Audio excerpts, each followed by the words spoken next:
El gobierno de la tarde. Regresamos al gobierno de la tarde y uno de nuestros temas de discusión en el día de hoy será las o los despidos del Ministerio de Educación. Ya no faltan las quejas y quienes dicen que los despidos son de carácter político. Sí. El ministro de Educación actual dijo que él solamente estaba despidiendo a los que no eran necesarios y que tampoco habían sido tantos. Don Andrés. Bueno, acabamos de oír a un empleado de transporte que era algo así como un controlador de despacho de salida y entrada de vehículos, pero las quejas son enormes en el sector administrativo y es lastimero que parece que son gente de, digamos, de baja condición económica las que se están despidiendo en el Ministerio de Educación. Yo no he oído que haya llegado al área magisterial porque ahí hay una protección por parte del sindicato y hay estructuras, pero el área administrativa le está desvencijando, según parece Peña Antonio, y hay que preguntarle en realidad porque son la gente de su mismo Peña partido. Nadal, ¿no? Peña Mirabal, sí. Peña Mirabal. Son la gente de... pero es Antonio también. Antonio Peña Mirabal. Exacto. Gente de su propio partido, pero hay muchos comentarios, hay mucha intranquilidad. Lo que se respira ahí es nerviosismo y la gente está completamente inestable. Sería bueno que alguna autoridad del Ministerio de Educación nos llamara en el transcurso de la tarde para que nos diera su versión, pero lo cierto es que esta es la opinión generalizada en el ambiente. Hoy hablaba yo con unos maestros del interior del país y me decían, son maestros sureños, que acabó por el sur, que en el sur trabajadoras de limpieza, mensajeros, que arrasó por ahí. Gracias. Entonces es bueno que se explique esto porque el Ministerio de Educación es un ministerio muy delicado, muy susceptible. Bueno, es una institución muy técnica. Hay que decir, sí, Andrés, para ser quizá lo más justos posibles, que ciertamente en todas las instituciones del Estado tenemos nóminas supernumerarias. Por Dios, si fuera por eso. Y que aquí se debería hacer una especie de auditoría, y esto lo venimos diciendo desde hace como 10 años, a nivel del Estado en general, para que dentro de esa evaluación se sepa cuáles son las posiciones y la cantidad de gente que realmente necesitan las nóminas del Estado. Y en esto, no solamente educación, por ahí han pasado personas que han hecho muy buenas administraciones, pero también han pasado otros de los que no se puede decir lo mismo, y es lo mismo que se repite en cada institución del Estado. Si tú te vas a la UISOE, ¿qué pasa en la UISOE? Una institución que ha sido sumamente escandalosa, de la cual se dice que inclusive le sustrae funciones al Ministerio de Obras Públicas. Si te vas a analizar las direcciones, tú te vas a encontrar que hay múltiples direcciones generales que tienen también en duplicidad las funciones de otros ministerios. Entonces, aquí se necesita que se haga una evaluación de las nóminas en general, y ahora entramos entonces en un periodo de campaña donde votar cualquier persona es un escándalo. Claro, pero el Ministerio de la Pública no se puede mencionar, eso es aparte. Es un pequeño país, ahí hay policía, ayuntamiento, ahí hay de todo. El Ministerio de Obras Públicas es un verdadero muestrario de casi todas las funciones que el Estado desempeña, porque tienen de todo, tienen enfermería, médicos, dirigen casi el 911, en fin, tienen sus propias fuerzas armadas, sus guardias, sus generales, su vaina. Eso es aparte. Una comisión mixta.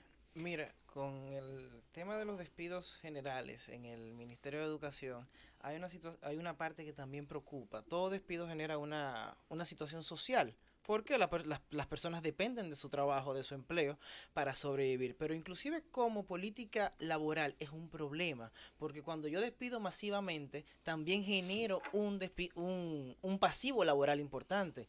Algunas de esas personas pueden estar dentro de un régimen laboral que haya que reconocerle sus prestaciones laborales. Además, cuestiona también el asunto de por qué la discontinuidad entre ambos mandatos. O sea, ¿había anteriormente un exceso en la nómina o no lo había? O sea, es algo que hay que tener muy en cuenta, porque esa política genera costos, genera gastos, ¿eh? A esos empleados hay que liquidarlos.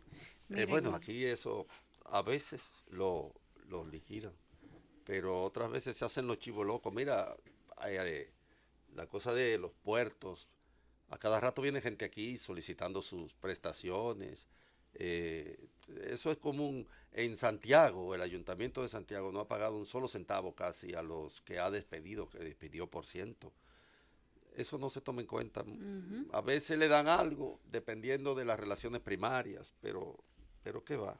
Miren, hoy en otro tipo de información, el sector empresarial retomó el tema de que se ejecute la reclasificación de las empresas del país como un punto decisivo.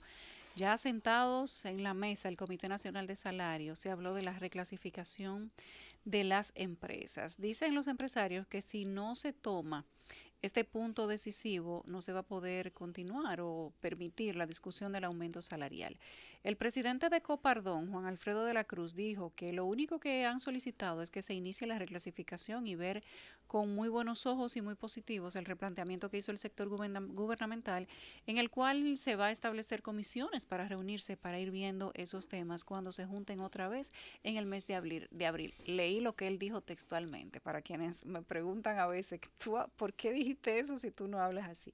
Y continuaba diciendo, lo único que se está pidiendo aquí es que se respete la escala salarial y en ningún momento el sector empresarial ha solicitado que se reduzcan los sueldos, sino que se haga una reclasificación y que se reajusten cuando llegue el momento. Dijo además que la ley de salarios que tenemos es vieja y tenemos una ley vieja y una nueva y no hemos implementado la nueva, por lo que entiende que se debe de partir de ahí para poder establecer los salarios. Ellos no pueden decir que este no es un problema del comité porque el comité lo ha asumido como propio. Bueno, los empleados, los empresarios han insistido en el tema de la reclasificación salarial, alegando que existe una ley y los trabajadores siguen planteando que el aumento tiene que ser del 30% y que tiene que ser ahora. Mientras tanto, no se ponen de acuerdo. El problema ahí consiste en que es como un trueque. Es decir, ustedes me dan la reclasificación y otras cosas más, porque el sector empresarial no pide solo la reclasificación, que tiene un sentido económico para ellos, sino que piden otras cosas más. Están pidiendo que se elimine la cesantía, que es eliminar la cesantía o prorratearla, alguna de cosa así. Cuando tú acá, Pepe Abreu, hablamos de ese tema junto a Fafa y me parece que, para mi sorpresa, bastante agradable. Le hablamos del tema de la cesantía y sobre todo nuestra opinión, que sabemos no es la más popular con respecto a ese tema, porque la relación entre trabajador, entre empleador y empleado aquí está bastante, yo diría que envenenada. La idea de la cesantía muchas veces somete una relación entre ambos. Yo voy a hacer que me voten para que me paguen mi cesantía. Yo no te voy a votar para no darte la cesantía. Un matrimonio obligado. Exacto. Y eso lo que hace es terminar bajando la productividad, afectando a quién, al consumidor final, que no tiene nada que ver en ese pleito. Eso baja mucho la calidad, sobre todo del trabajo, del producto final del trabajo. Decía Fafa, que creo que tomó una posición muy avanzada en ese sentido y la aplaudí al aire, recuerdo. Decía Fafa, bueno, yo tengo una propuesta intermedia. Vamos a dejar la cesantía dentro de un pacto, dentro de un acuerdo, a que se pague anual, que no se acumule durante tantos años, sino que se pague a fin de cada año, que se liquide a final de cada año. Esa es una posibilidad que a mí me parece bastante razonable. Hubo planteamientos en ese sentido en las negociaciones. Es bueno recordar, y insisto, no es una posición popular, pero sí tiene mucho sentido, que si dentro del pacto habría un aumento de salario y se tiene que sacrificar una parte de eso. Hay que decir que las sociedades que no tienen cesantías como la nuestra, la posibilidad de contratar y descontratar es bastante fácil. Es decir, usted deja un trabajo a las 2 y a las 4 tiene otro. Por, entre otras cosas, la facilidad que da eso. Pero es difícil, sobre todo en un país donde hay tanta desprotección. Claro, la cesantía promover eso. Y es el único, digamos, la única conquista, porque no te olvides que la cesantía viene desde la era de Trujillo. Es decir, es una especie de concesión que se hizo en el marco de una dictadura. Era mucho de ese estado paternalista. Es como las leyes de Bismarck, que son la base del estado de bienestar. No son leyes que vienen ni socialistas, ni de izquierda, nada por el estilo. Otto von Bismarck inteligentemente se adelantó a lo que era obligatorio, a lo que los tiempos iban a traer allá en Alemania en 1871. Y luego, en el caso, insisto, de la dictadura, igual que pasa como con Franco en España, que la innúmera cantidad de leyes de protección al obrero, al asalariado, venían provenían de ese periodo, igual que el caso de un Estado paternalista, de un Estado que lo controlaba todo prácticamente.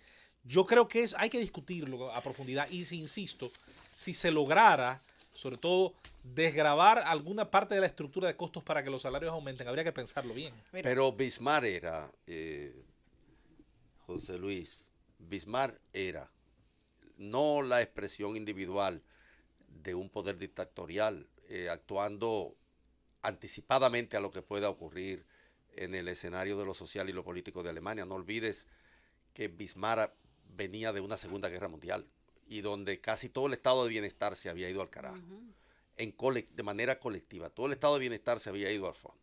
Y Bismarck tenía, en virtud de las estrategias de reconstruir Alemania... Ese era Adenauer. ese es Konrad Adenauer. Ese Adenauer el que usted Ese dice. Konrad No, Adenauer. no, No, estoy hablando de Otto von Bismarck. Del canciller de hierro. verdad. Estoy Exacto. hablando del canciller de hierro. Sí, sí. Pero aplica lo Bismarck que estaba crea... diciendo. Pero aplica como quiera. No, y aplica por lo que era Alemania. Exacto. Es decir, porque Alemania era un país incapaz de poderse recuperar Sí. de los acuerdos que liquidaron la Primera y la Segunda Guerra Mundial. Claro. Ese es el que... En los dos casos, Versalles y Nuremberg. particularmente en Versalles, Alemania quedó humillada. Así es. Pero humillada Y perdió la y no como Sarre, quiera. Alsacia, Lorena. Perdió, Prusia, perdió la capacidad zonas industrial. Por ejemplo, no carboníferas. podía tener Sí, industria sí. de altos hornos. Sí. No podía tener ejército. No podía tener ejército, no podía La Marina, se procesar. la recortaron todo. Sí, la respuesta era Perdió su imperio colonial. establecer un régimen de protección que le diera unidad hacia adentro al Estado alemán, porque si no, no se entendía. Así es. Es decir, no había posibilidad, digamos, de desarrollarlo. Y eso hace diferente la conquista, por ejemplo, de tipo social que el trujillismo permitía. Eran controladas a cuentagotas. Trujillo daba a veces Para el doble, gloria y honra del benefactor, por Trujillo Dios. daba a veces el doble sueldo de su propio bolsillo. Claro, pero entonces no te cuentan la historia completa, no te dicen que el 10% de los salarios, No solo el doble sueldo, que el Trujillo 10% resolvía problemas nacionales supuestamente. que el del bolsillo 10% de los salarios de los servidores públicos y privados iba para el Partido pues. Dominicano. Claro. Y Trujillo resolvía. Por eso es que yo digo que Danilo Medina, que Hipólito, que Lionel son gobernantes del siglo XIX, porque no han salido del siglo XIX respecto de la concepción del Estado. Eso que hacía Trujillo, de decir que él resolvía de su bolsillo los problemas sociales coyunturales, eso lo hace Danilo Medina todos los fines de semana. Todos los fines de semana él va a resolver con el dinero de los contribuyentes problemas coyunturales de determinados grupos, de determinadas comunidades, pero sacándoselo de los bolsillos de él. Y esa es la idea que hay que superar del Estado en este país. El logro filantrópico que se puede convertir en el ariete del poder de un sujeto que ha sustituido todas las instancias institucionales, porque el drama es que en este país no hay instancias institucionales. Y eso es, sin ninguna duda, pero muy peligroso. Mira, en este tema de la reforma laboral hay que adicionar algunas consideraciones que son muy necesarias. En el tema de la cesantía, de la jornada laboral y de los derechos del Código de Trabajo, hay conquistas sociales que inclusive en nuestro Tribunal Constitucional, en la sentencia 93-12, dijo que no podrían ser, a las cuales no se podría retroceder. Es decir, los derechos laborales tienen una naturaleza progresiva, que es una de las cuestiones que más imposibilita que estos derechos adquiridos que tienen hoy los empleados o el obrero pueda ser modificado. Pero ahí yo quería señalar algo y es lo siguiente, que la mentalidad que nosotros teníamos en el Código de Trabajo de 1992 no puede ser la mentalidad que nosotros traigamos a la reforma laboral del 2019. Por razones muy sencillas, las relaciones económicas han cambiado y de hecho los tribunales laborales han reivindicado muchas de las conquistas sociales que se alcanzaron que se alcanzaron en el Código de Trabajo, pero que inician, sobre todo en Latinoamérica, desde la Constitución de Querétaro, en el 1916, la Constitución Mexicana de Querétaro. Además, a eso hay que agregarle que ¿Cuánto tiempo? Sí, a eso hay que agregarle que la relación obrero-empleador, o la relación obrero-patrono, mejor dicho, no obedece a la lógica de aquellos tiempos. Ya el trabajador con una seguridad rayana en la certeza tiene el espacio. Concepto esclavista tiene, obrero patrono. Sí, es un sí, concepto porque esa de es la la primera idea. revolución industrial. Esa es la idea esa es la idea que tenemos. No hemos cambiado a la idea de libertad de empresa, de empresario, Sí, porque un siglo que atrás justamente Es que así tiene era un gran como se desarrollo de que la- empresarial. de así que- era como se negociaban. Los esclavos trataban ni siquiera de negociar, de conseguir. De No, alguna pues la manera. esclavitud es la falta de compromiso de quien manda. Ciertos el que grados manda. de libertades, pero esa era la relación que había, el esclavo y el La, amo. la esclavitud es la Y el disposición patrón. plena del yo. Oye, pero en la esclavitud no hay relación No hay laboral relación de laboral. No hay ningún tipo de relación. subordinación. Claro. Eso- Incluso la vida le pertenece a la Exacto. Yo En soy el caso tu del empleado ya, dueño. ya es distinto, porque estamos hablando de la posibilidad de despido. Pero de fíjate contrato. como, aunque nosotros hablamos de avance de ley, de conseguir conquistas por parte de los empleados y por parte de los empresarios también, porque donde hay una mesa de negociación se supone que todo el mundo quiere salir ganando, o por lo menos no salir lesionado, que tu victoria no signifique una derrota para mí y viceversa. Aún en esa mesa, fíjense que las conquistas se van manejando de la misma manera como la venimos manejando hace 100 años. Ese es el problema. En mi opinión, ese es el gran problema. Que la mentalidad que nosotros tenemos de que el empleador es un ogro o de que el empleado quiere siempre aprovecharse, hay que cambiarla. Porque a una mesa de negociación se va a ganar y a ceder. Ahora, también hay que entender por una parte que tener una empresa tiene que ser económicamente rentable, Claro. y por la otra hay que entender también que ciertos derechos que tienen los trabajadores son innegociables. Lo que sí se puede hacer, o una de las tantas propuestas que hay, es copiar el modelo chileno de un seguro de cesantía, que es una propuesta sectorial en donde al empleado no se le liquida inmediatamente, sino que tanto los empleadores que tiene Tienen como él cuotas mismo mensuales. tienen unas cuotas mensuales. Usted puede cambiar de empleador si sigue en el mismo sector y se le liquida en un determinado momento. Mira, aquí Ahora- ya hay empresas que tienen la modalidad de liquidar la gente Anualmente. que todos los años liquidan los empleados. Conozco 2 solamente y no son empresas quizás tan grandes. Y cuando se habla de liquidar todos los años, pues ciertamente esto tiene un cargo económico para la compañía. Pero la vuelta o el punto de avenencia ciertamente tiene que venir, porque en República Dominicana tenemos años y años que no se hace un aumento general de salario, que no se revisan las condiciones permanentes de los empleados. Y con esto, ojo, tampoco quiere decir que se tiene que ceder hasta el punto que el sistema económico, que los empresarios salgan lesionados, No, porque para si nada. ciertamente no hay empresas fuertes. Si la empresa cierra, no hay Y, empleo. claro. O los únicos empleos van a ser los empleos públicos. Exactamente, y que tengan los beneficios suficientes como para mantener el sistema, entonces no hay a quien pedirle empleo ni con quién sentarse en una mesa de Y negociación. un buen detalle también es tener en cuenta que la reforma laboral necesariamente tiene que venir acompañada de la reforma fiscal y de odio la vaina. y de políticas ¿Sí? y de Te odio políticas la vaina. y de políticas de inclusión. porque y No que le sí, hable de empleo. reforma fiscal. Es porque si no, va a ser parcho. Porque, Van a ser es parchos. que si no es Es imposible que cómo tú vas a funcione. justificar los avances que se van a tener en favor de los empleados si para los Hay empresarios parchos. representa Hay- una hay- pérdida. Va a ser Hay- es como el que- que quiere remodelar la casa. Te remodela el baño, bellísimo, y el frente de la casa y está le hecho hace un hoyo a la O sea, cocina. es que lo que digo, no puedes remodelar Claro. el techo sin remodelar la base. Entonces, una reforma laboral necesita de la reforma fiscal, porque es que el sistema económico no funciona en zonas Pues ya, aisladas, pues no vamos a sino tener en reforma zonas laboral interdependientes. verdadera por un tiempo, porque la reforma fiscal, No va este año. no solo que no ve este año, sino que la reforma fiscal verdadera. Mira, tú no ves lo que está pasando con el precio de la gasolina y todo. Eso es voracidad fiscal. Y la voracidad fiscal hace que una reforma laboral no se vea en este país más que en un solo sentido. En otros países una reforma laboral puede significar incluso hasta la baja de los impuestos Sí. como estrategia para tener mayor nivel recaudativo. Bueno, aquí se dijo que el ITEVIS se iba a subir al 18% aproximadamente por 2 Como una años y medida que luego, transitoria. exactamente, que iba a ser transitorio y Claro. que luego se iba a reevaluar para ver si podía bajarse nuevamente al 16%. Sin embargo, esa medida transitoria no ha pasado. No, ni la van a pasar por ahora. El problema consiste que el afán es recaudar. Señores, nosotros tenemos un gobierno que ha multiplicado el nivel de gasto, mientras el nivel de la recaudación ha podido crecer en este país en un, qué sé yo, 6.3, 7.2, vamos a suponer.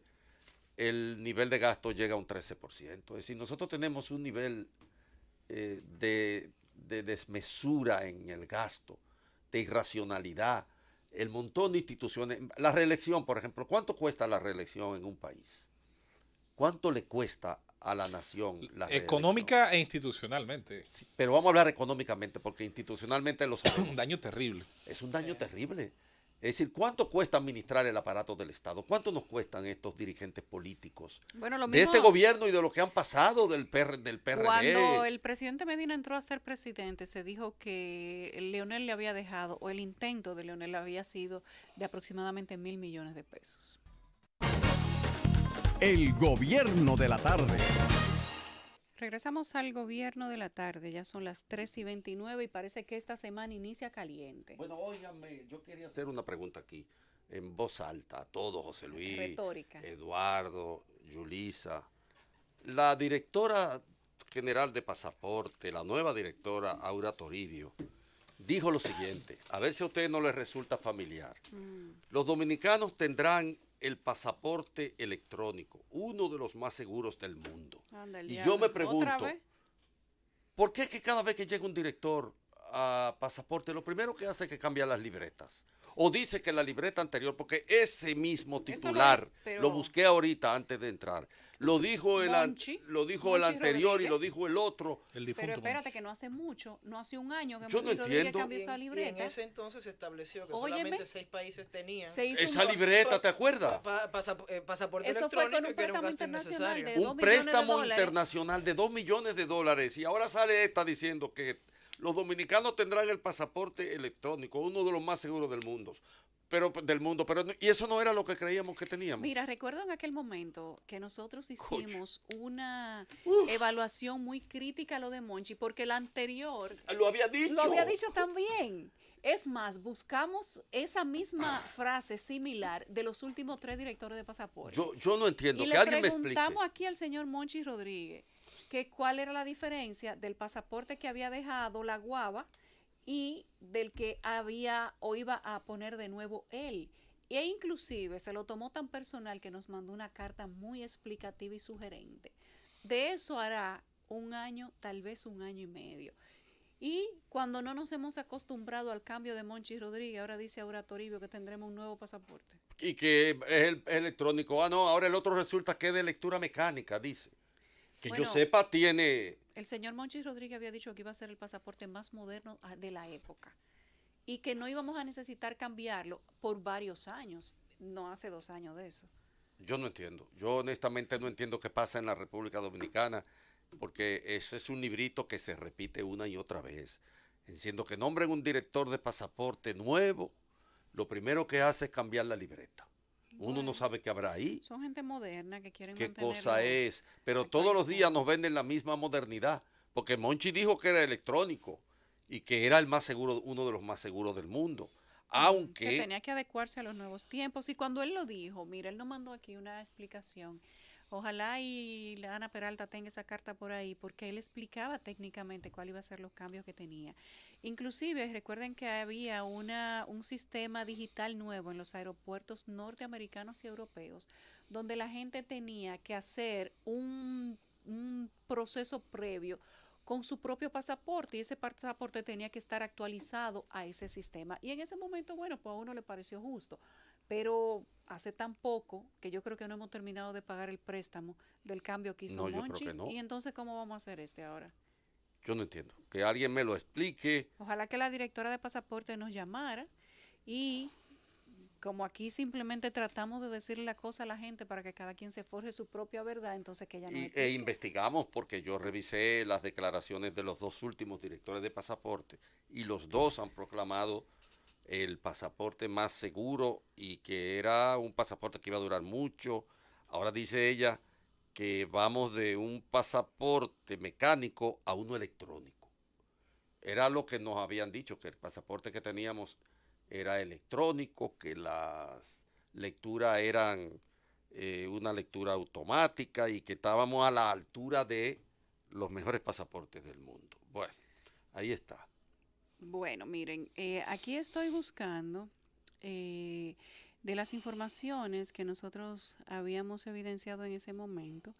Y Monchi Rodríguez, Ramón Rodríguez alias Monchi, decía justamente que ellos tenían una cantidad de renovaciones por pérdida que eran un 5.6 de todas las emisiones totales, que hacía 11.441 pasaportes y que expedían por deterioro cerca de 1.173. Esto sería, no dice el periodo, pero que tenían grandes preocupaciones porque tenían que reducir a su mínima expresión las emisiones por pérdida y deterioro y que lograban una reducción que inclusive habían aplicado una penalidad, que iban entonces a moverse, a desarrollar un nuevo cambio de pasaporte, y aquí habla del monto inclusive del préstamo, que es cerca de los 2 millones de dólares otra vez, Andrés, precisamente para tratar de superar los temas técnicos que tenía, inclusive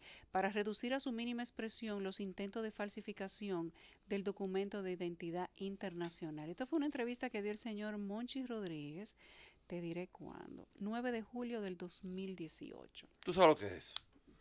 ¿Tú sabes lo que es eso? No hace un año. No hace un año y ya estamos planteando que vamos a tener un pasaporte. Nosotros, según lo que declara Aura Toribio, en lo que respecta al ranking anual que se hace de los mejores pasaportes del mundo y que según ella se hizo en el año 2017, quedamos muy mal parados, aunque Monchi diga eso ahí en esas declaraciones, dice ella, porque ocupamos el octavo puesto y que ese ranking respondió, fuimos medidos con los países que ya poseen el pasaporte electrónico. Pero cuidado si es que Monchi Rodríguez no puso en funcionamiento el pasaporte y lo va a poner ella. Oigan esto.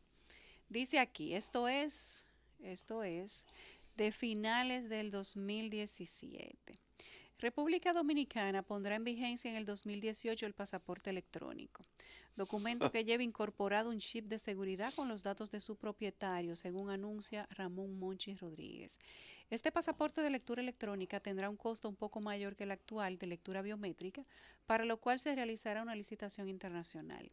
República Dominicana viene avanzando en esta cuestión desde el 2004, cuando implementó el pasaporte de lectura mecánica, o sea que el que nosotros tenemos ahora, no el que hizo Monchi, no era ni siquiera el de la lectura mecánica. Coño, vive engañando a esta gente. El cual se ha mejorado progresivamente gracias a las auditorías internacionales de la Organización de Aviación Civil Internacional, el Comité Internacional contra el Terrorismo y la Organización de Estados Americanos, las cuales han observado puntos de mejora tanto en el documento de viaje como en el sistema emisor. Gracias a esas auditorías se han corregido e implementado nuevas medidas y procedimientos como la unificación de la base de datos entre las 11 oficinas provinciales o el acceso a la verificación de los datos base de las actas de nacimiento y cédula de identidad y electoral. La Dirección General de Pasaportes inició esta semana, eso hablando de julio de 2018, un proceso de actualización y mantenimiento de la plataforma tecnológica como parte de los planes para aumentar la seguridad del nuevo documento y brindar un servicio con más eficiencia y modernidad a los contribuyentes. Estamos hablando, Andrés, de que de esto hace un año. Habla del procedimiento instructivo de la licitación que se inició a finales del año 2017 y del proceso de actualización y mantenimiento en la plataforma tecnológica que inició la Dirección de Pasaportes como parte de sus planes para aumentar la seguridad del documento y brindar un servicio más eficiente con mira a la sustitución de la actual libreta. O sea que sería bueno que la señora Aura Toribio diera algún tipo de aclaración, inclusive si lo prefiere por sus redes sociales, si pueden llamar aquí a la CET y decirlo, porque les he leído lo que dijo la Dirección General de Migración en finales del 2018, les voy a decir la fecha exacta. Esto fue 22 de agosto. No, es 2 de agosto del 2017. Y luego ustedes leyeron lo que les leímos respecto a lo que había dicho Monchi Rodríguez el 9 de julio del 2018. ¿Y a cuánto estamos hoy? Hoy estamos, señores, nada más y nada menos que 25 de marzo del 2019.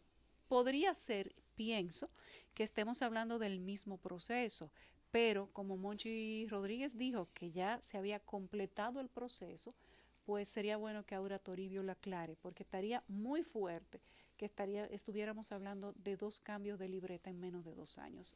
Me parece que posiblemente sería la misma. Bueno, eso tendría ya que aclararlo, porque en la entrevista no lo dice. Simplemente dice que nosotros vamos a tener ahora en el 2020, aquel era el del 2018, porque se había contratado en el 2016, 17. a finales del 2010, a principios del 2017. En consecuencia, aquella era el del 2018. Esta habla del 2020. La directora de pasaporte, Aura Toribio, espera que el país pase en 2020 de un pasaporte mecánico a uno electrónico. Nuevo, o sea, este es otro pasaporte. Ay, madre De manera mía. que tan pronto venga otro director de pasaporte, cambiaremos la libreta otra vez. ¿Qué es eso? El gobierno de la tarde. Regresamos al gobierno de la tarde. Le damos la bienvenida a nuestro compañero Emil Chireno. Emil, hoy Buenas es tardes. lunes. Sí. Tú eres lo bueno de los lunes, Emil. Ay, muchas gracias, muchas gracias. Un gran placer estar aquí contigo y con ustedes. Miren, este fin de semana se suicidó un teniente de la policía, supuestamente sometido a un proceso de depresión, según él mismo dijo. Esto, según además, valga la redundancia, lo que dicen sus familiares y amigos, porque no fue tomado en cuenta para los ascensos. Ya ustedes saben que se ascendieron 6,000 y tantas personas militares y que esto ha generado sus opiniones en favor y en contra. Pues hoy se ha hecho pública ya las declaraciones de un hijo del teniente de la policía que se suicidó. Y él, que se llama Luis Fernando Paredes, que es uno de los 5 hijos del teniente que se suicidó este domingo, aparentemente frustrado por no haber sido ascendido pese a los 7 años con el mismo rango, dice de manera indignada que la institución no lo tomó en cuenta por ser un oficial honesto. Palabras textuales del hijo. Dice: mi papá fue chofer de Jacinto Peinado. Mi papá debió ser coronel en este tiempo. Duró 15 años como chofer de un general.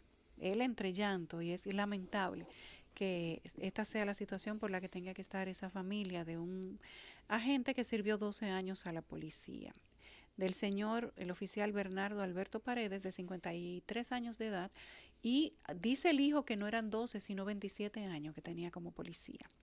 Que su padre estaba haciendo trámites para la pensión, pero le dieron pila de cotorra.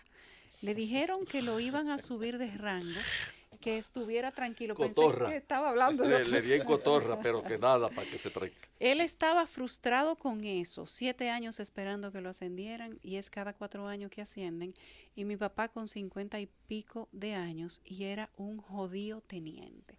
Palabras textuales, feas palabras, pero eso fue lo que dijo el hijo de manera llana, indignado sin duda, y frustrado porque hoy su papá, que debió estar sentado en su casa quizás participando con sus hijos, bueno, pues está en el proceso de entierro.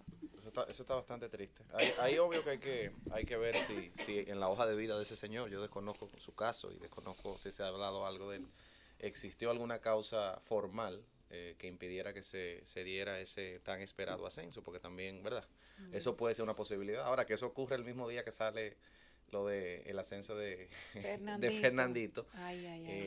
Solo por contrastarlo, a mí me parece que genera, en un momento donde los ánimos están tan crispados aquí, un cierto grado de indignación en muchas personas que ven por un lado como la depresión hace que un ascenso se lleve la vida de una persona, mientras por otro lado un artista que definitivamente no necesita para nada el magro ingreso que le supone ese cargo, ni el es dinero, ascendido. ni el arma, ni el uniforme, porque un artista puede pagar su propia seguridad, puede comprar su propia arma y probablemente no necesite ese salario. Sí, ciertamente. Entonces, ¿para qué se asimilan los artistas y las figuras públicas el carnet si no y el van arma a de hacer reglamento, ningún Yulisa. trabajo? Cuando te paran de en tarde en la institución? calle. Más nada, porque ahí no hay ni siquiera el salario, o sea, No. ni siquiera el Pero salario. el salario son 3 cheles. Son 3 cheles, entonces es un tema nada más de lo que te dice José Luis. Si te paran, tienes el arma, tienes el carguito, y eso definitivamente en República Dominicana, la nación de los cargos. Eso es inequidad. Pero claro que lo es, pero eso no es una inequidad nueva. Lo que pasa es que sale el suicidio el mismo día que sale el ascenso del otro. Y no hay por eso lo manera de no contrastamos. compararlo. Pero eso siempre ha sido así. Aquí sabemos cómo funcionan. Y es cierto eso de que hay que mandar mensajitos a los generales, porque a mí yo lo he visto. Claro. Que mandar una cartita, que congraciarse. Cuando vienen los ascensos, los policías se ponen dentro de ellos, entre sus súper dóciles, y siempre están detrás de los jefes. Es un sistema muy corrupto. Son las relaciones primarias las que determinan muchas veces esos ascensos, o familiares. Lo que decíamos nosotros hablando esta mañana, que aquí hay familias de tradición militar que cuando los niños nacen, antes que el nombre le dan rango, porque son militares de tradición y esos están seguros y ascienden. Los otros son gente que tienen vinculaciones primarias, relaciones primarias con los políticos o con alguien que tiene un poder decisorio en el país y le permite ascender a veces cada vez que se dan los ascensos, porque aquí hay gente meteórico en materia de carrera militar que llega rápidamente a coronel, a general y cosas así. Y por eso es que hasta que esa estructura no cambie, las filtraciones del crimen organizado dentro de los estamentos castrenses seguirá. Porque es que ese es un sistema que lamentablemente, como usted bien señala, premia la cercanía con el jefe. Ah, claro. Premia la cercanía con el dinero y con el poder. Y esos son todos incentivos. ¿Para qué? Para no hacer el trabajo que la ley le ha mandado a hacer. Entonces, eso es algo penoso, en mi opinión. Muy penoso. Muy, muy lamentable. Sin embargo, está también la otra cara de la moneda. Personas que tenían 10 años en el mismo rango y que también fueron ascendidos. Personas que sí estaban en el campo laboral y que están dentro de esos 6,000 ascensos. Yo creo que hay una situación mezclada, como siempre. Como siempre, sí, claro. Y que lo que le ha puesto la nota discordante es que este señor, el agente Bernardo Paredes, Bernardo Alberto Paredes, tuviera que llegar a la determinación de que su condición o quizá el trabajo que hacía o su pegue no le consiguió un ascenso. Fíjate como el hijo dice, mi papá era chofer de Jacinto Peinado, o sea, eso ya es un rango. Y eso debió de garantizarle un rango. De relaciones primarias, Jacinto Peinado fue vicepresidente de la República, dirigente de un partido político, un empresario.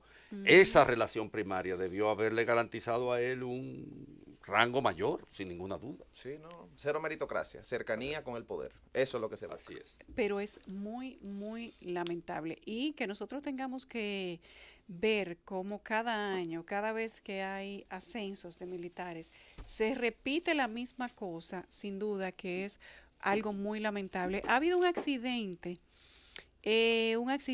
un hombre muerto y 2 heridos. Cayó un camión en la autopista Las Américas, cayó al mar.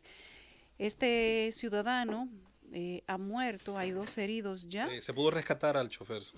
En el kilómetro 17 de la autopista Las Américas. El jefe de los bomberos de Santo Domingo Este, el coronel Rafael Javier Bueno, confirmó que 2 de los ocupantes del camión fueron rescatados con vida y trasladados a un centro de salud. Uno de los sobrevivientes está inconsciente.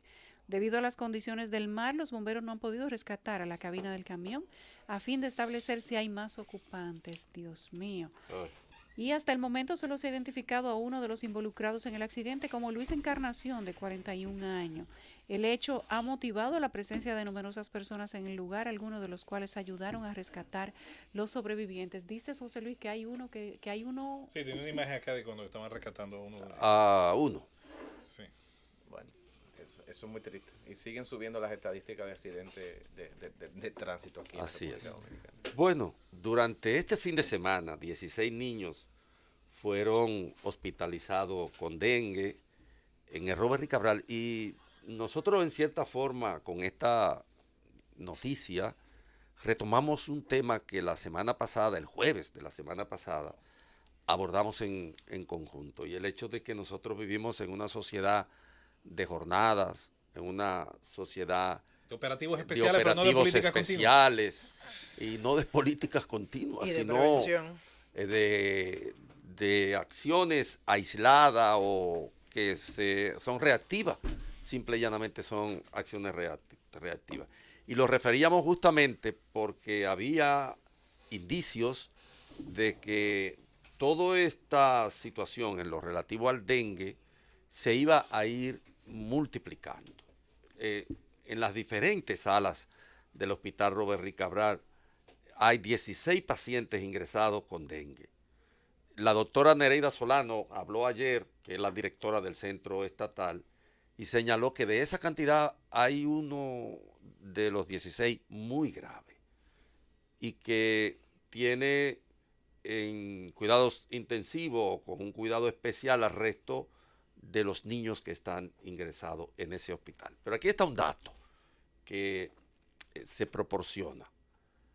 Dice que en el centro hospitalario, en ese centro que es el centro icónico, digamos, de la atención infantil en la República Dominicana, el Robert Rick Cabral, están ingresando 5 y 7 pacientes con dengue por día, dijo ella. Y uno se pregunta, bueno, ¿qué espera el ministerio para iniciar una campaña de promoción respecto de tomar medidas para que esta pandemia, que además es endémica porque vuelve, es recurrente, porque está permanentemente situada como una posibilidad entre nosotros? ¿Qué espera el Ministerio de Salud Pública como para organizar, esta vez sí es justificado, una campaña de educación respecto de cómo se combate el dengue, que sabemos que se presenta cada vez que hay una situación como esta, pero no esperar a que si están entrando 5 por día, comiencen a entrar 40, 30, 50 y hasta 100, como en la crisis pasada.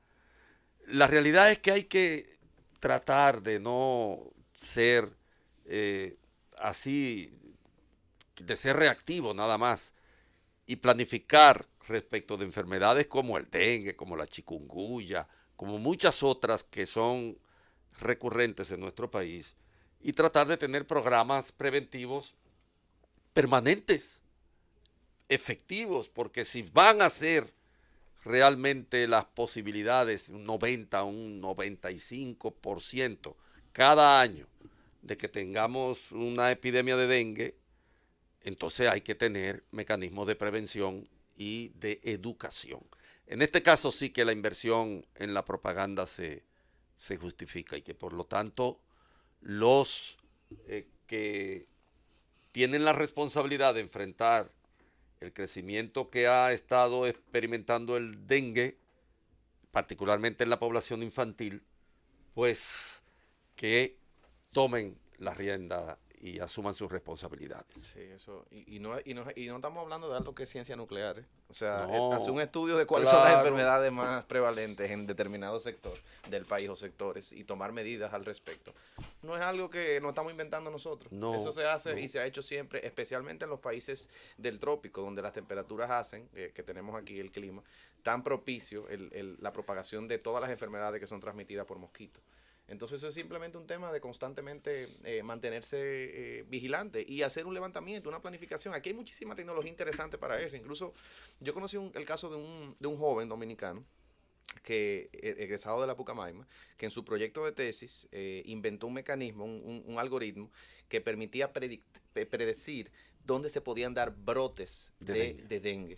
Y esa idea, que aquí él intentó muchas veces llevarla a salud pública y parece que fue ignorado, ¿sabe dónde está desarrollando ahora las ironías de la vida? En Malasia y en Brasil. Claro. Allá sí encontró empresarios dispuestos a invertir en la idea y ahora tienen una pequeña compañía que se dedica a dar servicios a los ministerios de salud pública para prevenir los brotes de enfermedades como esta. Pero es que nosotros no tenemos en la agenda la prevención. Todavía el escenario mismo del sistema previsional, de los sistemas asistenciales de salud, no tiene la atención primaria. O sea que eso que sería, digamos, un factor de prevención colectivo esencial, porque la atención primaria va a servir para muchas cosas, ni siquiera se ha podido instalar por el problema de los intereses. Pero ciertamente el dengue es un flagelo que se mantiene. Y no hay cómo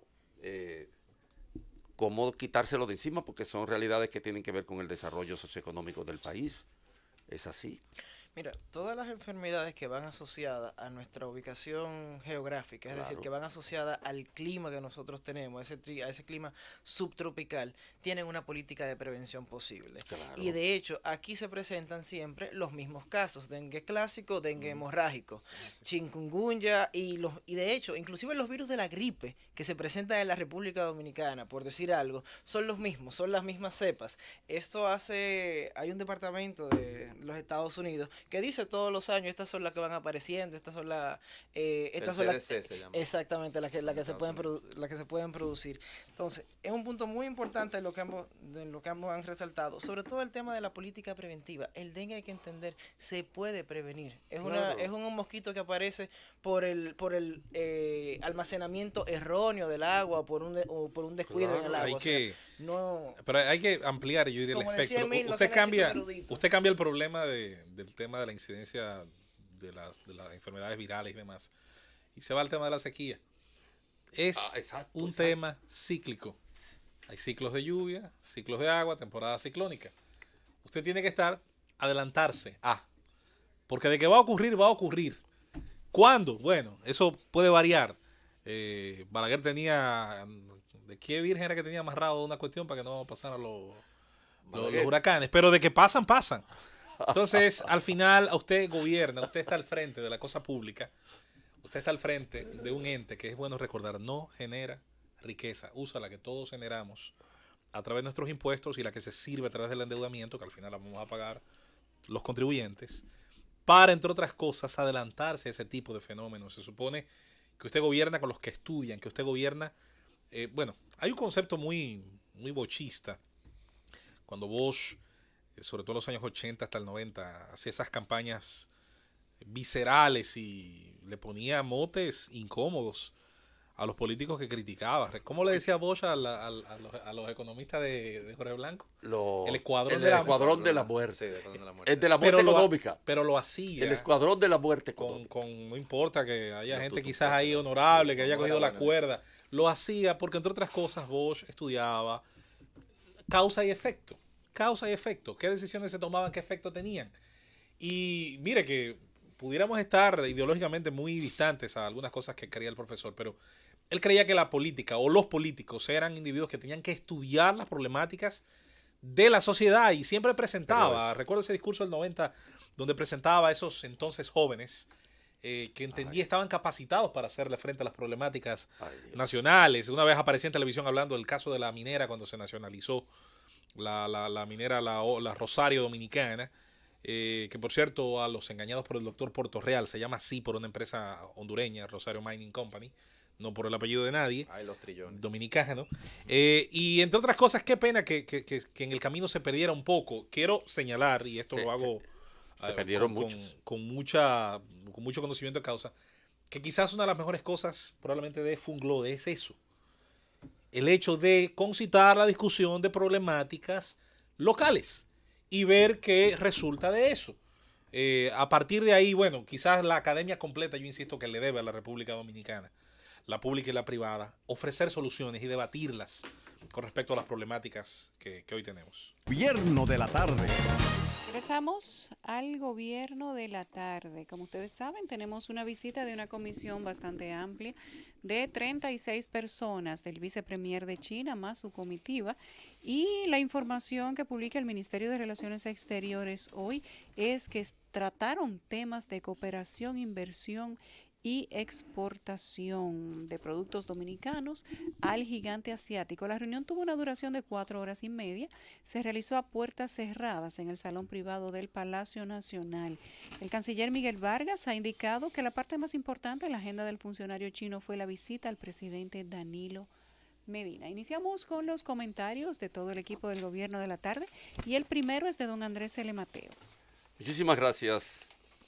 Si ustedes revisan los periódicos del día de hoy, se van a encontrar con que el tema de la reelección ocupa páginas enteras, incluso en periódicos de mucha trascendencia, de mucha importancia. Casi todos los periódicos hoy dan informaciones sobre el meeting que hicieron los reeleccionistas, sobre en la declaración del presidente Leonel Fernández, que tenía, por cierto, un contenido bastante duro, puesto que Leonel aseguró que todas las dictaduras tienen sus límites, refiriéndose a la que nos ha tocado vivir históricamente a nosotros y la que se perfila a partir de la ambición que hace que desde el poder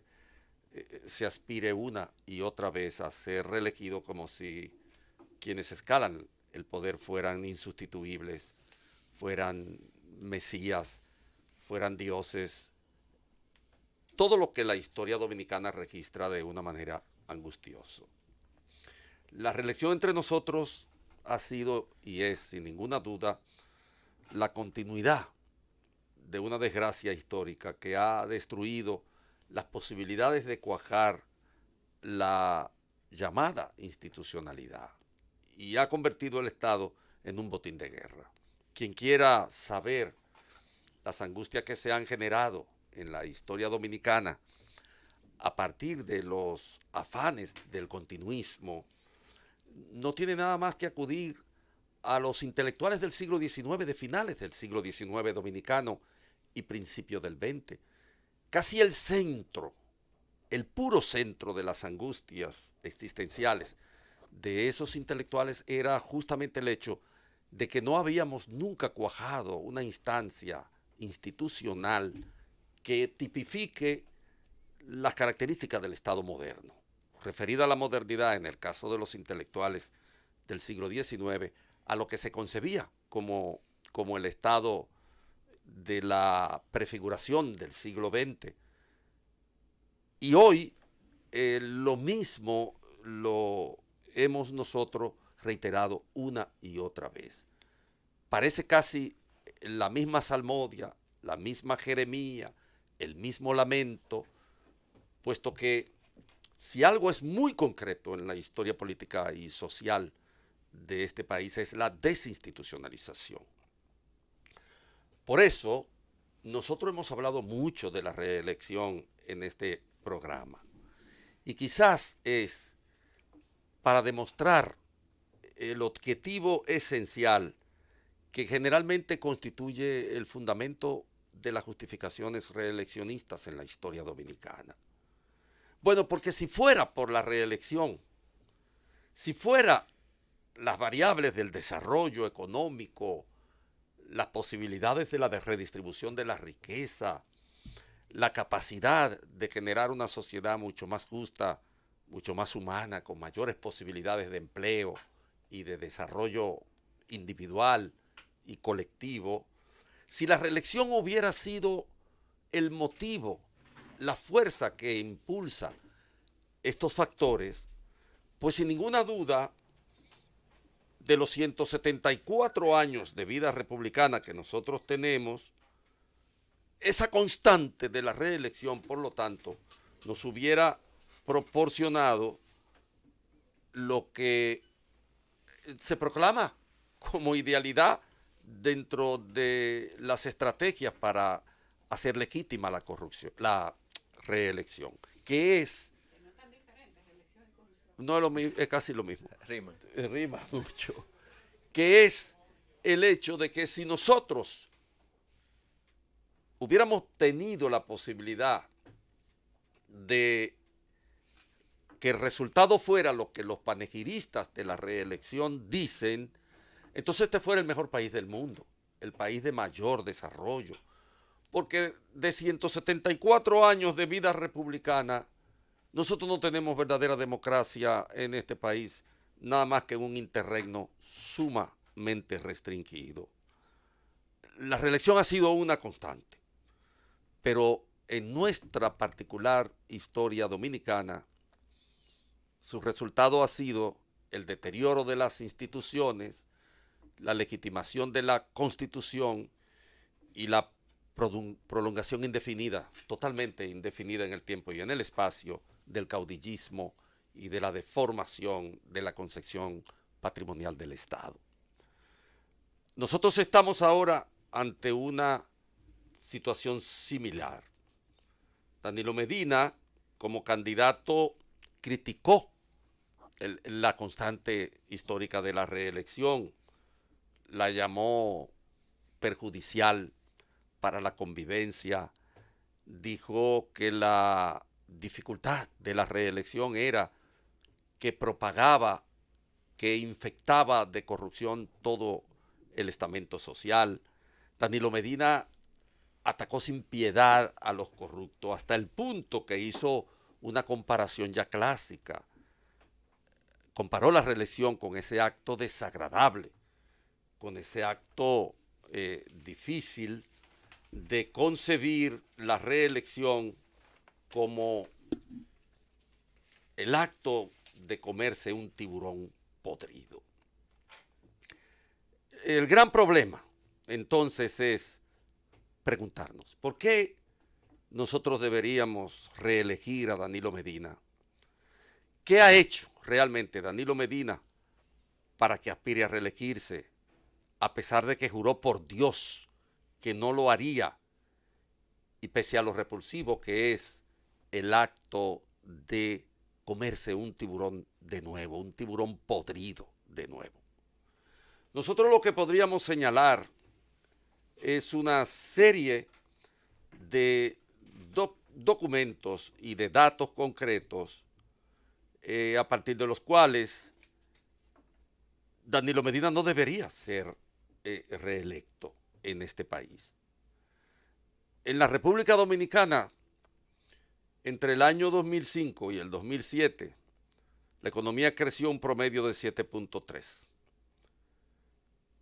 Y de acuerdo con los especialistas del área, el periodo de la crisis financiera internacional, nosotros todavía tuvimos un determinado nivel de crecimiento. Ha habido crecimiento en este país sin desarrollo.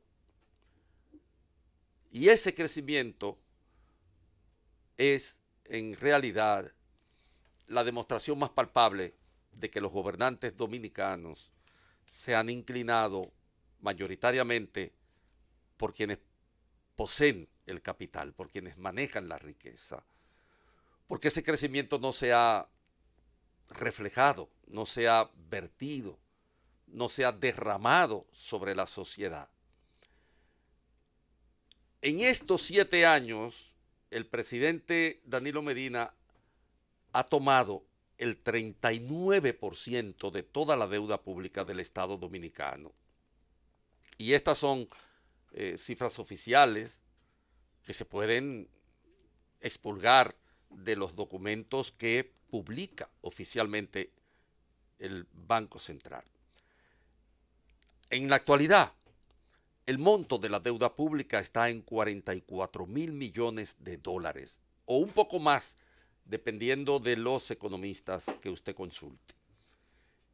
Y la composición de esa deuda es, en relación al pasado, 360 grados diferente. En 7 años, Danilo Medina ha endeudado este país con 18,000 millones de dólares más, y por lo tanto ha comprometido el futuro en forma despampanante y desconsiderado de casi 3 generaciones dominicanas por venir, que lo van a sentir en las posibilidades de desarrollo totalmente menguadas con la que va a quedar este país después de su mandato. Ningún presidente, ninguno, había tomado tanto dinero prestado en tan poco tiempo. Ninguno.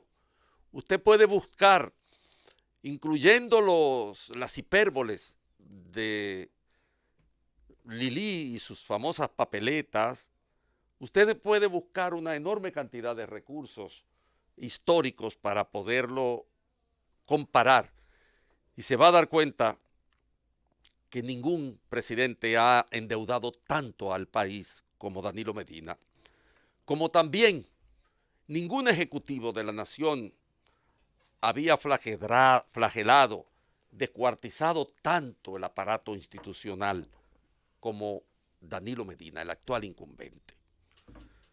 Yo puedo seguir hablando de un montón de factores aquí alrededor de los cuales la reelección siempre origina los mismos efectos en la historia. Desinstitucionalización, corrupción y prolongación en el tiempo y en el espacio de una casta de dirigentes caudillescos que crean a su alrededor una política de Estado que reproduce todos los días la corrupción como un acto legítimo. El gobierno de la tarde. Regresamos al gobierno de la tarde, momento del comentario de Eduardo Núñez. Muy buenas tardes a todos nuevamente. Muy buenas tardes también a quienes nos siguen en redes sociales y a nuestros radio oyentes. Mira, en el día de hoy yo voy a hacer un comentario como me sugería Yulisa hace unos minutos, un comentario abierto en el que agradezco las intervenciones de cualquiera de mis compañeros. Y lo hago de esta forma porque el comentario también se origina en uno de los medios más abiertos que tenemos el día de hoy, las redes sociales. Yo he tratado en el tiempo que tengo aquí de responder a quienes me critican, a quienes me hacen alguna observación, a quienes reproducen los videos de nosotros aquí y los comentan, porque ustedes son parte integral de este programa y sobre todo la comunicación y el intercambio con ustedes es lo que nos permite a nosotros informarles para que ustedes tengan mejores ideas y asimismo puedan discutir con nosotros qué es lo que ha estado ocurriendo en las redes sociales. En la semana pasada yo hablé de libre mercado, de libertad de empresa, de reforma del código laboral, no fui yo el único que habló, perdón, de la situación china, la comparación Venezuela, Estados Unidos, China. Y entre uno de esos aspectos, yo resaltaba que el mercado es la base del desarrollo de cualquier economía. En las redes sociales me acusaron de ser una persona de derecha, alguna que otra persona en YouTube puso el comentario de sionista y un comentario fuera de lugar que no puedo repetir al aire. Y yo me voy a tomar la molestia de responderle. Mira, y sobre todo en un día muy particular como hoy, que hace que durante el fin de semana se recordaba al economista alemán Friedrich von Hayek, que ganó el premio Nobel en la década de los 70. De hecho, quien quiera entender los beneficios del libre mercado, hay 3 personalidades del siglo XX que en mi opinión son esenciales. Ludwig von Mises, que es un economista austriaco, Milton Friedman y Friedrich von Hayek. Pero yo lo voy a contestar con... Nota un sesgo ideológico Sí. en la cita que tú estás dando de... Sí, esos son todos de Chicago, son favor, Chicago Boys, entonces, pero... seamos un poquito más inclusivos intelectualmente. No, pero eso está bien. espérate. Por lo menos le está haciendo Chicago neto. Boys, los dos. Oye, Lo que pasa es que le mencionamos a Keynes aquí y hay uno que le da roncha. No. Bueno, Bueno. pero por lo menos él está siendo No, neto. yo le voy a decir algo. Fíjate que ese sesgo no reclama cuando citan a Gramsci, a fulano. a Paul Perecito. Krugman, claro que no. Hay que poner todo. Sí. No. En el Hay tiene que hablar de lo haber que todo. funciona. Y yo le digo algo, o sea, por lo menos desde mi humilde punto de vista, hay diferencia naturalmente entre Hayek y Keynes, pero al final la diferencia sustancial es donde se ubica la intervención del Estado. Keynes es una persona contraria al libre mercado, nunca lo fue, nunca lo dijo. De hecho, su primer gran trabajo sobre economía, el dinero y el interés es en apoyo al libre mercado. Él fue evolucionando. Pero ¿quién sí, fue no. evolucionando? Keynes, Keynes. desde sus primeros escritos hasta al final, cuando no había terminado su... Pero Pero ¿y qué? Keynes tiene la evolución lógica de un tipo de pensamiento que va a terminar en lo que tiene que terminar. Sí, es un tema también de qué yo apoyo y cuál sea mi posición. Es uno de los grandes economistas del siglo XX, todos lo son. Pero lo que yo quería decir, señor, era algo muy sencillo, sobre todo para la crítica que nos hacían en las redes sociales. Y lo voy a hacer con un ejemplo, o desdoblando un ejemplo, que de hecho aparece también en YouTube, que hizo Milton Friedman. Mire, cualquiera de nosotros ahora mismo toma su teléfono celular y se va a dar cuenta que cualquier teléfono celular, cualquier teléfono móvil inteligente, es una combinación de un sinnúmero de elementos, entre los que se encuentran el silicio, el litio, el cobre, el oro, el platino, por decir algo. Esos elementos existen desde siempre sobre la faz de la Tierra. Eso es algo que hay que entenderlo. Ese celular llega a ustedes, o ese teléfono móvil llega a ustedes en esa forma, porque unas personas determinadas, para quienes usan las dos grandes marcas, Apple y Samsung, tuvieron la idea de combinar esos elementos de una manera tal que produjera ese aparato que hoy ustedes conocen como Con esas funciones. con esas funciones de teléfono móvil. Pero hay algo muy No lo impor- decidió un comisario del pero- pueblo, no lo decidió... Para nada. Pero hay algo muy importante. Ese aparato que se desdobla o se reproduce a partir de esa idea de combinar esos elementos de la manera en que les acabo de mencionar, llega a ustedes por un instrumento, por un vehículo, por una vía que hay que entender, que es el mercado. El mercado es el lugar donde usted crea algo, presta un determinado servicio, lo presenta y de ahí se expande. Cuando yo defiendo Si es del gusto de los consumidores. si es de su gusto, Porque si no, cuando- también fracasa. Cuando yo defiendo el libre mercado, la libertad de empresa y la libre competencia, es precisamente bajo este pensamiento. Sin mercado, de la forma que lo tenemos hoy, no hay avance tecnológico que le llegue a sus manos. Sin mercado, usted no aprovecha las grandes ventajas que ofrecen la ciencia y la tecnología. Otro ejemplo, no por casualidad, en los países que tienen un mercado más desarrollado son también los países más avanzados o son también los países que pueden prestar un mejor estado de bienestar a sus ciudadanos. Un ejemplo muy sencillo. Cualquiera quiere emigrar a los Estados Unidos, pero no a Venezuela. Cualquiera quiere emigrar a Europa, pero no a Cuba. Y lo que explica esto precisamente es el desarrollo que tiene el mercado en los dos destinos que he mencionado. Imagine lo siguiente, y esto es un ejemplo que también circula muchísimo en las redes sociales. La compañía de taxi más importante del mundo ahora mismo ya no es propietaria de ningún No es taxi. dueña de vehículos. No tiene, que se llama Uber. Por una razón muy sencilla. La idea de crear Uber a partir de una aplicación de teléfono celular que permitiera que cualquier persona con un automóvil pudiera brindar el servicio de taxi solamente es posible en un contexto de libre mercado. Lo mismo sucede, por ejemplo, con la compañía más grande de hoteles en la actualidad, que es otro ejemplo que circula en las redes sociales, la página web de Airbnb. Esta compañía no es propietaria, no tiene ningún inmueble propio, al menos no en el sentido de las cadenas tradicionales. Pero esta idea que yo puedo presentarla al mercado para que el consumidor final, si es de su agrado, la consuma, solamente es posible sobre la base, sobre el fundamento de un libre mercado. Yo nunca he dicho, y no lo pienso, que el mercado sea perfecto. De hecho, no está llamado a hacerlo. Pero aquel que tenga una mejor propuesta simplemente debe de presentarla. Y yo con seguridad me voy a unir si brinda los mismos rendimientos que nos brinda el mercado el día de hoy. Otra cosa, y algo muy importante. El mercado no es una idea exclusiva ni un instrumento exclusivo de la sociedad capitalista. Fíjense en algo. Voy a hacer una pequeña rectificación. No es un instrumento exclusivo de donde usted se ubique en el espectro político. China es gobernada por un partido comunista y tiene el libre mercado. Eso es algo que también es necesario que entendamos.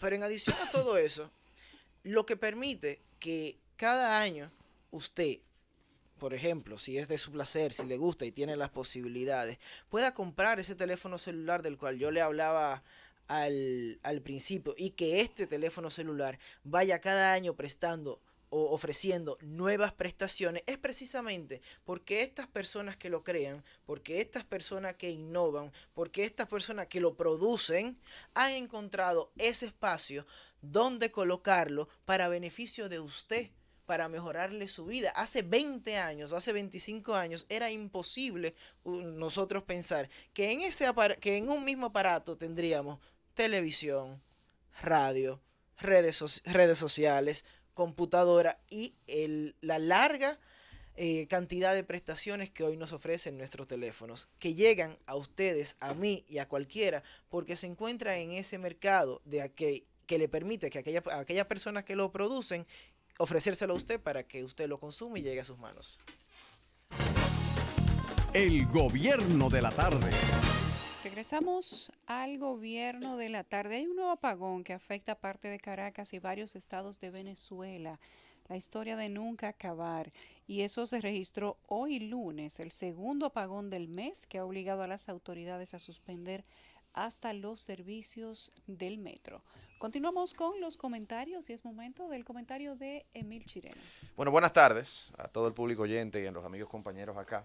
Siempre uno aprende algo nuevo aquí en la Z con ustedes. Hoy, sin embargo, yo más que referirme a mis temas habituales, tengo enfrente a mí un reportaje interesantísimo sobre la jueza Miriam Germán Brito, que ustedes recuerdan estuvo en el centro de toda esta controversia, de lo que algunos llamaban el Jean Alain Gate, otros llamaban el gran atropello de poder. Le han puesto muchos nombres al tema, pero usted, si nos está escuchando y está vivo, probablemente usted conoce este caso, porque es algo que ha tenido una notoriedad muy grande en la opinión pública nacional.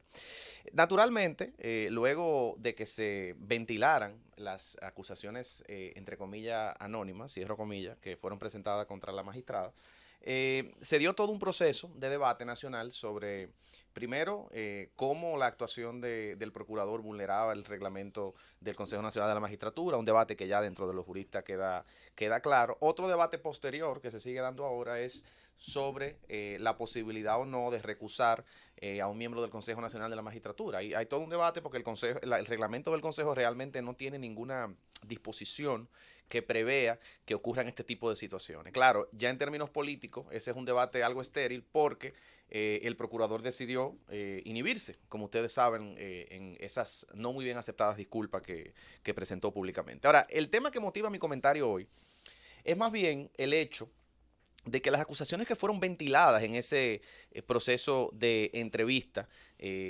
contra la magistrada Miriam Germán Brito, se sustentaban en una serie de transacciones, específicamente dos de ellas, de tipo inmobiliario, una de la famosa villa esta en Ocoa, que ya vimos los videos y resulta que no es realmente esa villa lujosa que muchos pensaban. Pero todo se sustenta en una serie de operaciones de adquisición de inmuebles y de préstamos incluso, en lo que debió incurrir la magistrada, para tratar de presentar la idea de que hay una discrepancia muy grande entre los inmuebles que posee y los ingresos que ha generado durante su trayectoria en el Poder Judicial. Pero en un giro interesante y que sigue validando la reputación de servidora pública íntegra de la magistrada, resulta que todos estos cheques donde se compraban los inmuebles que supuestamente se estaba denunciando el procurador y su ciudadano anónimo, fueron todos presentados con anterioridad al Consejo del Poder Judicial. De hecho, desde el 28 de febrero del año 2013, que es cuando ella presenta las comunicaciones que ella enviaba al Consejo Nacional de la Magistratura, cada actuación que ella fue dando, ella la documentaba propiamente. Incluso, y aquí me permito citarla textualmente, lo que ella le planteó al magistrado presidente de la Suprema Corte de Justicia en una comunicación que le envió de esa fecha, dice: muy cortésmente me dirijo a ustedes a los fines de informarles que he tomado un préstamo en el Banco BH de León por la suma de 3 millones de pesos. Este monto lo dediqué al pago del impuesto de la propiedad inmobiliaria de las herencias que recibieron mis hijos. No tengo claro si debo dirigirme al Consejo, pero en interés de ser transparente lo hago para evitar tergiversaciones y afirmaciones calumniosas. Y parecieran proféticas las dos últimas palabras, porque precisamente lo que muchos vemos que ocurrió ahí fue un intento de tergiversación, y vemos que esta señora desde un principio estuvo en el interés, pues, de mantener a salvo su integridad como servidora pública. Eso es algo que a mí me parece muy loable, máxime en un momento donde la justicia dominicana y específicamente el mecanismo mediante el cual se eligen a los jueces de las altas cortes, el Consejo Nacional de la Magistratura, pues obviamente está atravesando un difícil camino en la opinión pública nacional, que con mucha razón, luego de lo ocurrido con la magistrada Germán, pues ha visto con ojos muy escépticos la intención de los evaluadores, y incluso algunos llegan a afirmar, la agenda política que está detrás de este proceso de nombramiento de jueces de altas cortes en apogeo de un espíritu reeleccionista en pleno año preelectoral, donde evidentemente no hay que ser muy ducho para saber que se está intentando trazar el camino, el muro que probablemente busque de alguna forma u otra garantizar que ciertos intocables no sean tocados en el futuro. Y eso a mí me parece que solo se puede lograr cuando se tienen jueces que son serviles a los intereses políticos, jueces que carecen de la característica fundamental de cualquier persona que imparta justicia, que es la independencia. Y eso se frena definitivamente cuando en la estructura y el proceso de nombramiento de los jueces de las altas cortes no tenemos algunos mecanismos que impidan que se den choques de interés. Se le voy a citar, por ejemplo, un caso que yo recuerdo, incluso publiqué varias veces antes de que se estableciera el Tribunal Constitucional. Lo hablaba en aquel entonces para el Tribunal Constitucional, pero es perfectamente aplicable también para los jueces de la Suprema Corte de Justicia. ¿Por qué en República Dominicana, como en otros países, no tenemos un régimen de incompatibilidades para la función de juez? ¿Qué es un régimen de incompatibilidades? Bueno, que existan ciertas funciones que la persona que esté siendo considerada como candidato de una alta corte simplemente no haya desempeñado dentro de un determinado periodo de tiempo o que no haya desempeñado nunca en su vida. ¿Por qué lo digo?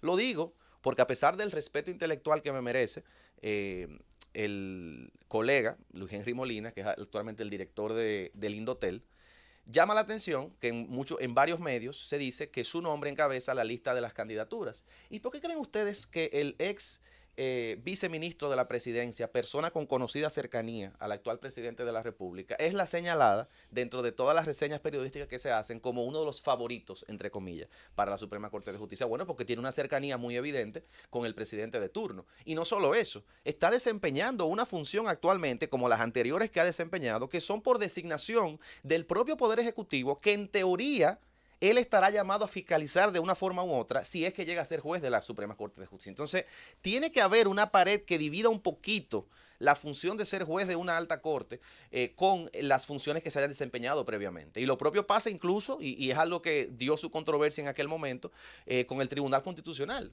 Tenemos un presidente con unas condiciones intelectuales que respeto bastante y alguien que en el momento que he tenido para compartir en conversaciones breves me ha mostrado ser una mente encumbrada, pero tiene un origen político que le ha traído problemas al tribunal. Me refiero a la presidencia del Tribunal Constitucional y del magistrado Milton Ray Guevara, a quien de nuevo digo que aprecio mucho en el plano personal, pero al tener una historia política detrás, hubo un caso políticamente controversial que hubo que resolver no hace mucho. Me imagino que ustedes han escuchado aquello relativo a las actas internas del Partido Revolucionario Dominicano que fueron impugnadas por Guido Gómez Mazar, que llegó al Tribunal Constitucional. El Tribunal Constitucional, con buenas razones, porque yo no critico el derecho, decidió darle ganancia de causa al Partido Revolucionario Dominicano. ¿Y qué decían las voces críticas automáticamente?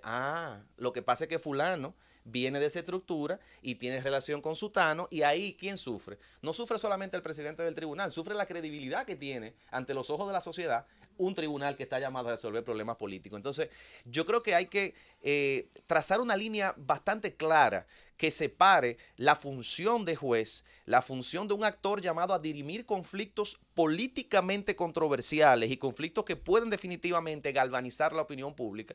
Y esa pared no es más que la existencia a futuro, porque obviamente eso no va a ser tomado en cuenta en este proceso en el que ya estamos inmersos, pero a futuro debería ser tomado en cuenta, en mi opinión, para nosotros tener por lo menos una apariencia de independencia y de objetividad muchísimo más acabada de la que se tiene cuando un funcionario que está dirigiendo una cartera hoy del Estado es el candidato principal para luego pasar a formar parte de la función judicial. Y esto no lo digo por cuestionar las capacidades intelectuales, porque nunca lo he hecho, no es mi estilo, no me gusta.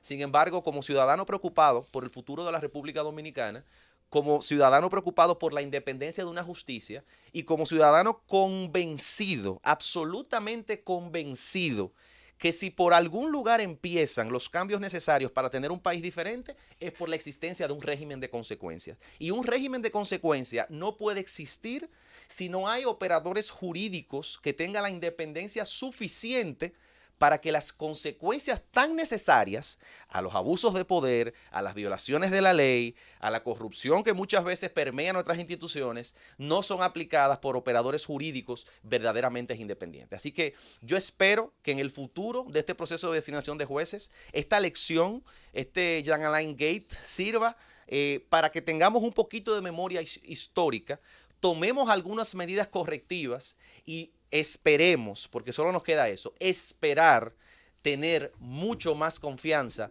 en nuestra justicia. El gobierno de la tarde.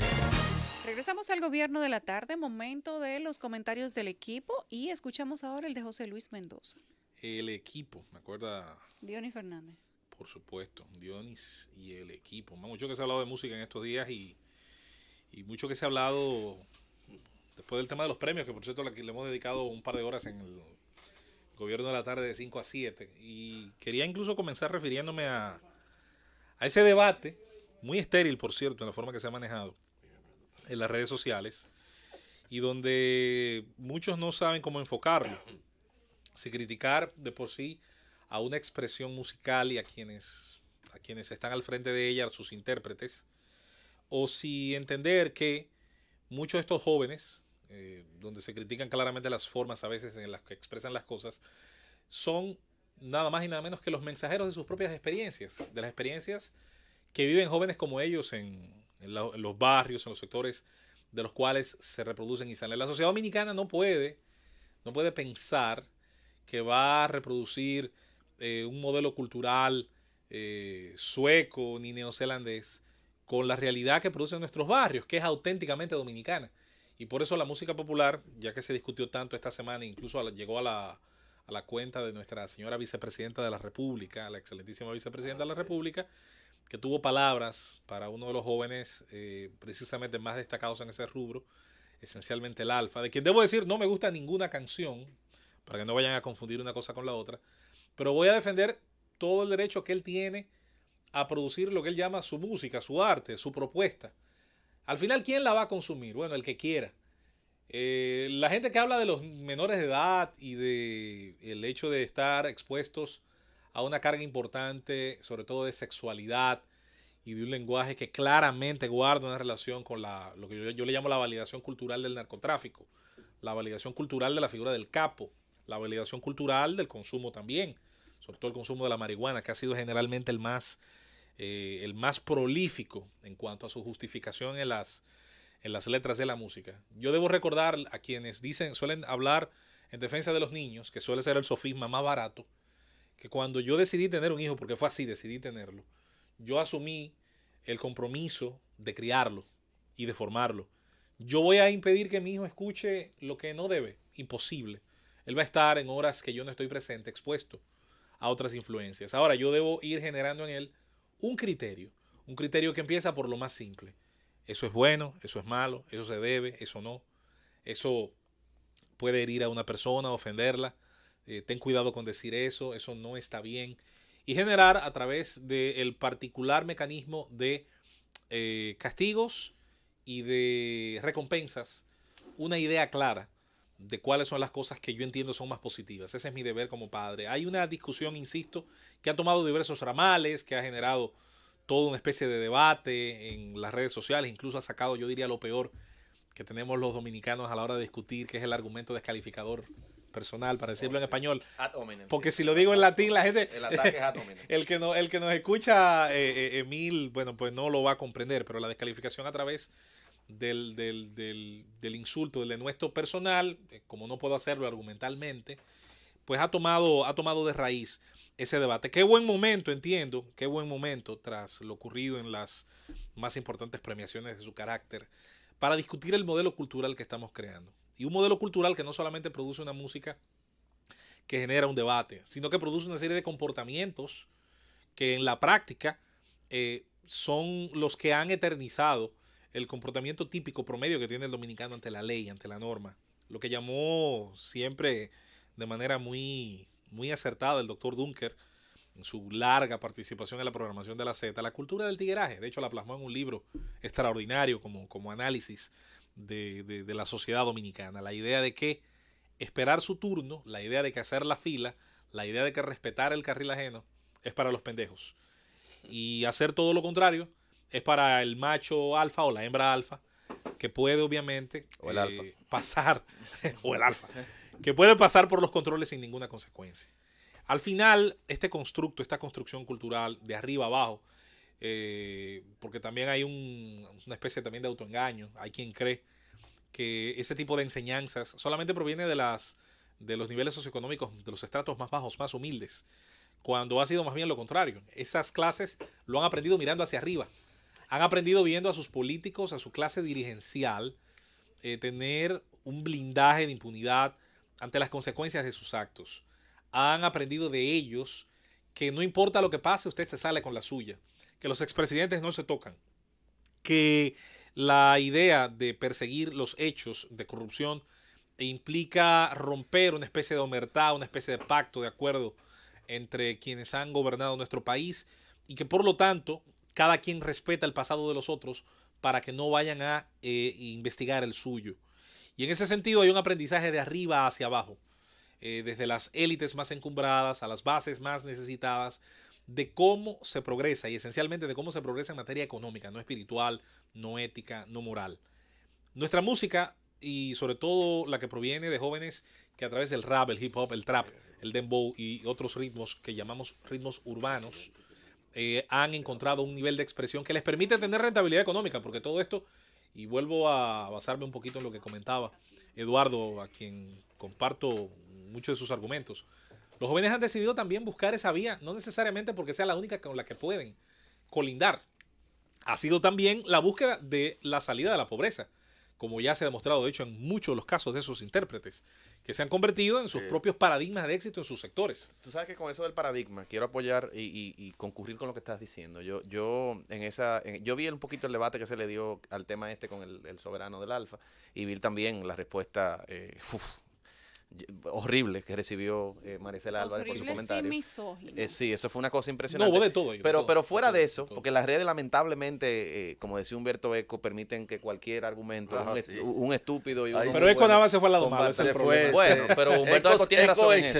Excedió. Pero él tiene razón en lo que dice. Las redes sociales magnifican las opiniones de todo tipo y esencialmente son las negativas. Pero fuera de eso, fuera de todo ese veneno que le tiraron a esa señora, yo estoy de acuerdo contigo en que él tiene quizás la capacidad de convertirse en un modelo, pero oigan de qué tipo, porque las letras son horribles y hay que decirlo. Yo he visto varios extractos, eso es impresionante lo que él dice. No puede ser que la institucionalidad premie ese tipo de cosas. Es horrible la letra. Eso depende porque premia el éxito musical. Pero oye, el punto, no la letra más. El punto es, Yulisa, que él no ha llegado donde está, hasta donde tengo entendido yo, porque no conozco su historial penal, pero no ha llegado donde está delinquiendo, no ha llegado donde está vendiendo droga, no ha llegado donde está. Y lamentablemente, o buscándose un carguito político, que es lo que los muchachos en los barrios quieren, lamentablemente esa es la realidad de los barrios. Y que él haya logrado un cierto grado de éxito sin valerse por esos medios, yo creo que puede constituir para muchos un paradigma. Un paradigma. Entonces, fuera de eso de la letra, que de verdad tiene que mejorar, yo creo que le va a pasar como le pasó a otro similar de su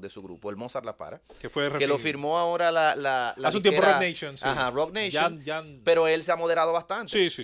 Entonces, es triste, yo no estoy diciendo a usted, aspirante joven que esté escuchando esto, que cante esas letras porque a usted le va a ir bien, no estoy diciendo eso, pero muchas veces vemos que cuando estas personas salen y empiezan a tener fama, pues entonces ya empiezan como que a moderar un poco. A él le llegó ese momento. Pero también hay una cosa, y es el premiar y hacer de algo negativo un paradigma.